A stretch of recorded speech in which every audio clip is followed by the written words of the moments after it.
AICC పిలుపు మేరకు రాజ్యాంగ పరిరక్షణ సదస్సు సిడబ్ల్యూసి శాశ్వత సభ్యులు కొప్పుల రాజు ఆధ్వర్యంలో జై భీమ్ జై బాపు జై సంవిధాన్ కార్యక్రమం ఇందిరా భవన్లో ఘనంగా జరిగింది.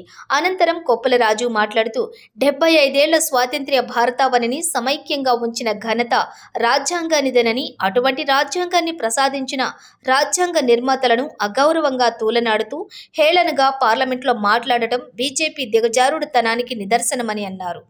రాజ్యాంగంలోని స్వేచ్ఛ, సమానత్వం, సౌభ్రాతృత్వం కాపాడుకోవాల్సిన బాధ్యత సమాజంలోని అన్ని వర్గాలపై ఉందని, రాజ్యాంగాన్ని కాపాడుకునేందుకు దాని గొప్పతనాన్ని గ్రామ, మండల స్థాయికి తీసుకుని వెళ్లేందుకు రాహుల్ గాంధీ ఈ ఏడాది పాటు అవగాహన కార్యక్రమాలు ఏర్పాటు చేశారని అన్నారు.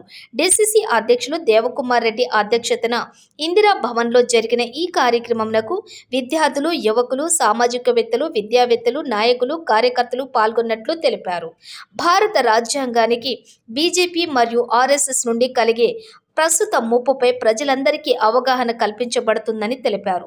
ఈ కార్యక్రమం ఢిల్లీలో రాహుల్ గాంధీ చేతుల మీదుగా జనవరి 26 నుండి 2026 జనవరి 26 వరకు ప్రారంభించబడినదని, జై భీమ్ జై బాపు జై సంవిధాన్ కార్యక్రమం జిల్లా, మండల, గ్రామ స్థాయిల్లో అవగాహన కార్యక్రమాలు సంవత్సరం పొడుగునా నిర్వహించబడతాయని డీసీసీ దేవకుమార్ రెడ్డి తెలిపారు. కాంగ్రెస్ పార్టీ ఒక నిర్ణయాన్ని తీసుకున్నారు.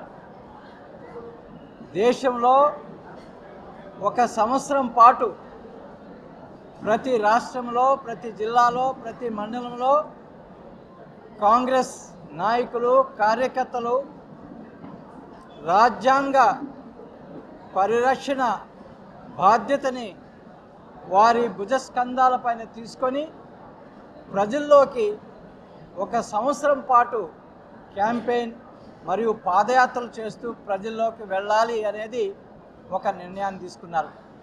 మరి ఆ నిర్ణయాన్ని నెల్లూరు జిల్లాలో ఏ విధంగా అమలు చేయాలి, ఏ విధంగా ఈ క్యాంపెయిన్కి రూపకల్పన చేయాలి, ఏ అంశాలు ప్రజల వద్దకు తీసుకొని వెళ్ళాలి, ఏ విధంగా రాజ్యాంగాన్ని భారతీయ జనతా పార్టీ, ఆర్ఎస్ఎస్ రాజ్యాంగం పైన ఏ విధంగా ఆక్రమణ చేస్తున్నారు అనే విషయాలు ప్రజలకు చెప్పాలి అనే విషయం మీద ఒక సమావేశాన్ని నాడు ఏర్పాటు చేసుకొని ఒక సంవత్సరం పాటు కార్యాచరణ కార్యక్రమాన్ని రూపకల్పన చేసుకొని ప్రజల్లోకి వెళ్ళాలనే ఉద్దేశంతో ఈ మీటింగు ఏర్పాటు చేయడం జరిగింది.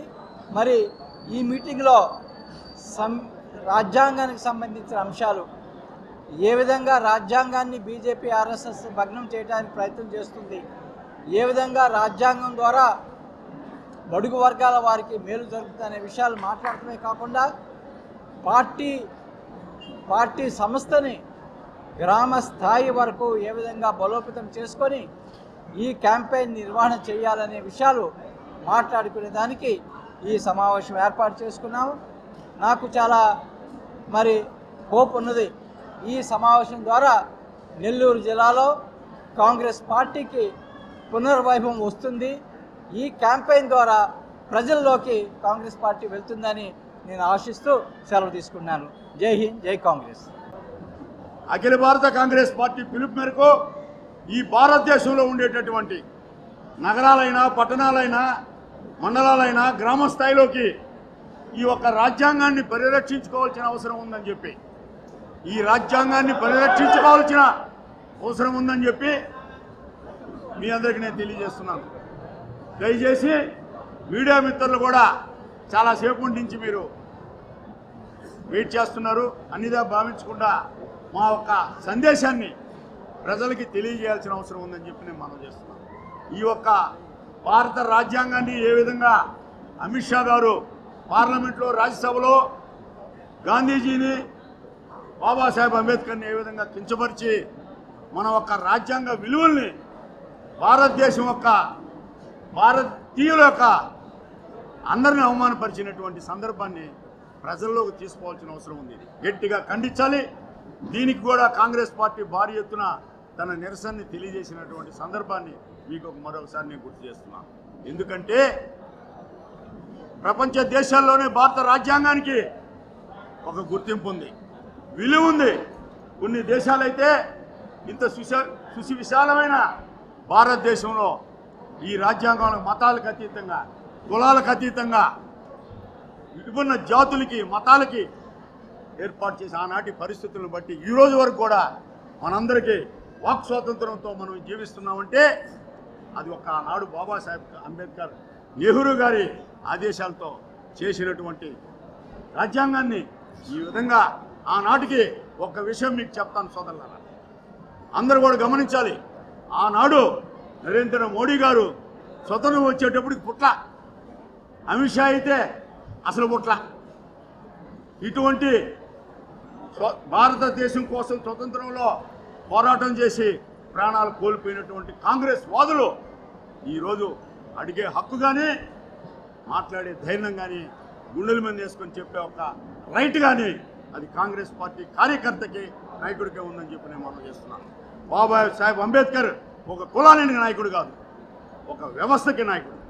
ఈ భారతదేశంలో ఆయన చేసినటువంటి సంస్కరణలు, ఆయన పొందుపరిచినటువంటి అంశాలన్నింటి కూడా మనం గమనిస్తే ఈరోజు కూడా పేదవాడికి, అట్టడుగు ప్రజానీకానికి, బీసీలకి, మహిళలకి అందరికీ సమాన హక్కులు కల్పించినటువంటి నాయకుడు, మహానుభావుడు అనాలి ఆయన్ని, నాయకుడు కాదు మహానుభావుడు.